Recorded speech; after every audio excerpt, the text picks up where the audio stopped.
We got some news going live today, obviously 11.2 and everything that means, but all of the things going forward, how this rest of this week's going to look and how next week's going to look. Let's jump straight in. Also, DPS final standings for Season 2 and preemptive standings for Season 3. Let's dive straight in. Here we go.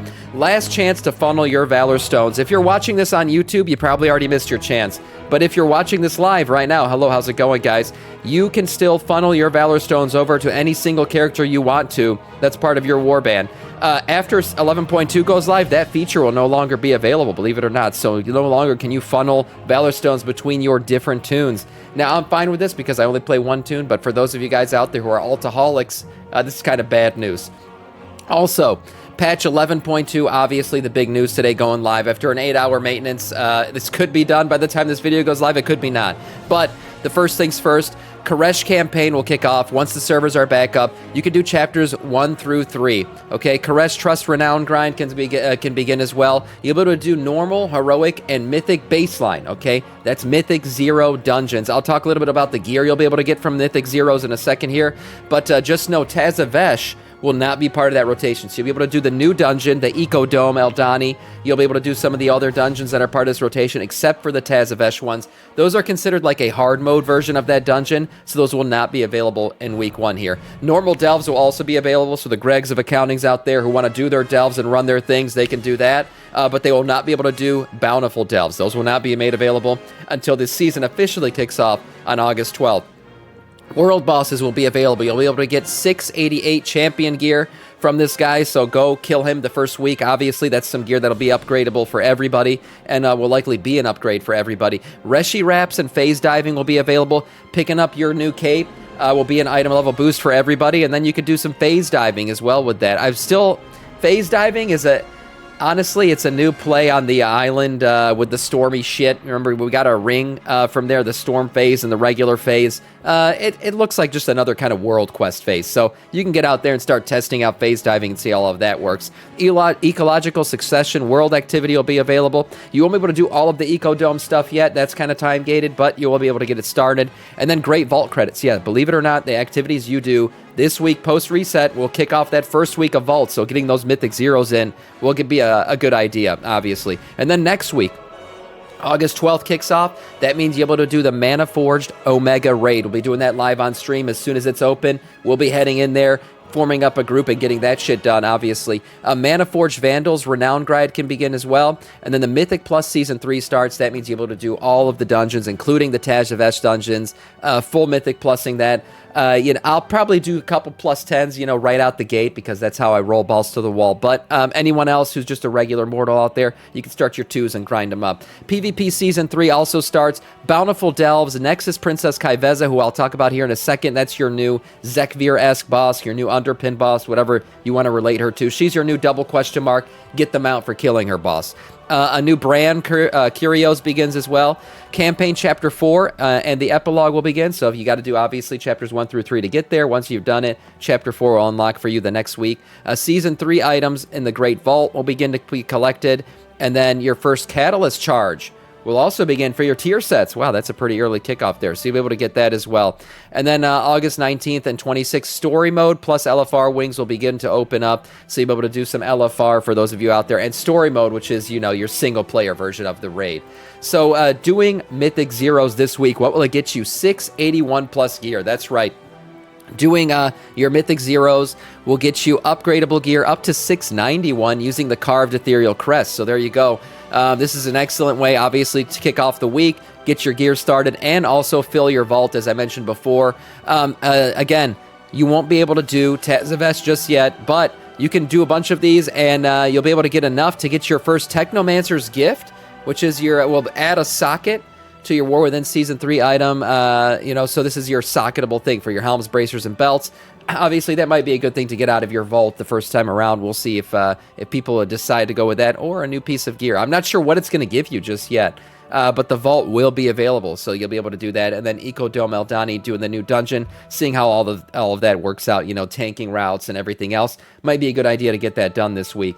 I'm spending them, going to Renowned Quartermaster. Yeah, so your Valor Stones are going to carry over. Spending them will be a thing you want to do, maybe because all these quests that we're going to be doing for these first 3 chapters, you're going to get a ton of Valor Stones out of it. So even though your Valor Stones carry over, you might want to diminish some of them before this all actually goes live. Here we go again, Zekvir-esque boss, right? So we have Nexus Princess Kaiveza, you'll remember from the first raid that opened up in the War Within. Obviously, she's got probably some of the same mechanics that we saw before. Nobody's really tested her out yet, so we'll see how this fight goes. But I'm guessing it's going to be much like the raid fight, with a little bit of a twist because it's a single-player fight here. You get, obviously, killing her will give you the Let Me Solo Her achievement, and this cool skin for your Delver's Dirigible, whatever the hell they call this mount. A nice Helm Transmog will also be gotten, and this really cool effect that makes you look all voidy. That's right, emo chicks, grab this one. All the little plebs out there will be sweating over it while you stand there in Dornegal in your beautiful transmog. Also, Contract Killer title. Pruning the Princess grants you the Contract Killer title. And then, of course, if you let her kill you, you will also get achievement just like all the other double question mark bosses out there. Let her solo me.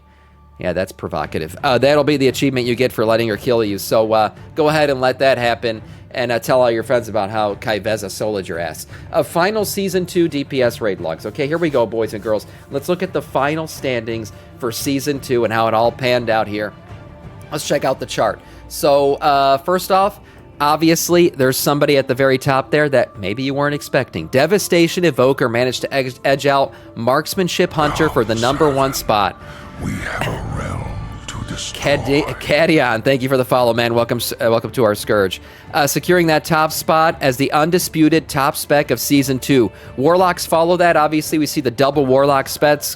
2 Warlocks popping each other there. Remaining in formation with Destruction Warlock at the front. Retribution pulls off a last-minute surge, grabbing the #5 spot. Look at that. That's nice. Survival drives down a little bit there as the final standings kick off. And then Augmentation comes out of nowhere, right behind Paladin, coming into the outside of the top 10, all the way up to #6. Maybe a sign of things to come. Augmentation back for Season 3? I don't know. It could be. And then finally here we see Havoc sits at #7 as Arcane stays strong, while Shadow crashes and burns, dropping 4 spots at the finish line. Oh no. And then we see Survival there at #9, just ahead of Beast Mastery Hunter for all you bestiality... tongue twister. Bestiality lovers, making it 3 hunters in the top 10. So great rotation there for you hunter lovers out there. Frost Mage is a dead last, but it should be doing a lot better in the next season as the buffs kick in. And then Druids gather up and fill out the bottom 2 spot. Feral and Balance. I mean, my God. I know there's a lot of reworks though going on for Feral and Balance, so we'll see how they pan out. Now looking forward, right? That's in the past. Let's look forward at least to Season 3 now and how that's panning out. So here we go. Ass Rogue moved up to the top spot. Frost Mage and Arcane Mage all sitting up there as your S-tier specs for Season 3. No more charts. It's pointless. No, it's nice to see where we're left from and where we're going. That's why I like to do this. As a man of the people, I like to review these things. Sub-Titty Rogue. Moving up here, Frost Mage a little bit down, Destro Warlock, Unholy DK, Beast Mastery Hunter, Elemental Shaman, Affliction Warlock, Feral Druid, Shadow Priest, Devastation Evoker, all sitting there as your best candidates to move up into S tier. A+ tier, moving down into A+, we have Havoc, Demon Hunter, Enhancement Shaman, Survival Hunter, down as well, Marksmanship, Demonology, and Fire Mage all moving down, while Retribution, Outlaw Rogue, and Balanced Druid have all moved up, Balanced Druid moving up here into A tier. Comp Dependent, Arms Warrior, and Furry Warriors. And then we see Windwalker Monk and Augmentation Evoker rounding out your bottom. Augie made a big comeback there at the end of the season. We'll see if their comeback continues here as we move forward. Now, looking at these charts, it's funny looking back. Most played versus damage output.